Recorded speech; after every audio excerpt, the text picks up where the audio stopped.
documentary on this guy who claimed that he worked on these alien ships in Area 51 in the 1980s. That gave me chills. As time's gone on, more of the things that he said have proven to actually be true.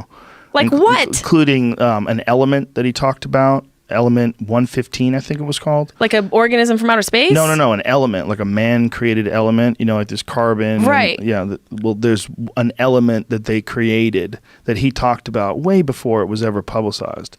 And he talked about this thing, and then it turned out to be true. He talked about these, there's these hand monitors that you would put your hand on this thing, and these lines, these metal lines would detect the distances in the bones of your fingers, the exact distances, and everyone is different. It's like a signature thing. And that they could find out if it was you or not you that was trying to go through. So the way they would scan people, like bioscan, would literally measure the bones in their fingers. And people said that was horseshit. Wild. He talked about this in the 1980s. People said it was horseshit, but then later on turned out, no, they did have that in Los Alamos. They did have that in Area 51, and that this technology was very, very advanced. Not just very advanced, but it was not well known at all. Like very few people did. And this guy who was creator of this documentary, it was very difficult for them to get photos of this hand scanner. But this hand scanner did exist and existed exactly as this guy described it. In the 80s, I mean, that's super progressive for that time. There's also even people for now that did approve his top secret clearance to get to this place. They know that he actually worked there. There's people that worked in the same Los Alamos lab with him. They tried to say he never worked there, but his name's on the manifest. It's very strange. It's like they've tried to erase parts of this guy's past because he filmed a bunch of their crafts as they were flying around. Like he knew what days. This is the thing.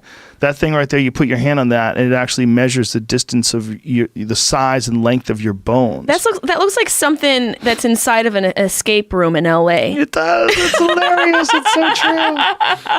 But Doesn't it? I went into this documentary skeptical. As you should. Yeah, but I'm so done with all those things. But listen to this guy talk for a while. After a while, I was like, what if he's telling the truth? Like, what if he is actually telling the truth? Because if he's actually telling the truth, there is some part of the government that had access, at least in the 1980s, to alien technology. I mean, it probably is. There probably is some truth to that. Crazier things have happened. And also, like, just your mentality of believing him is probably the same thing that made Dr. Malachi Lovejoy Robinson III become successful. A con artist? Yeah.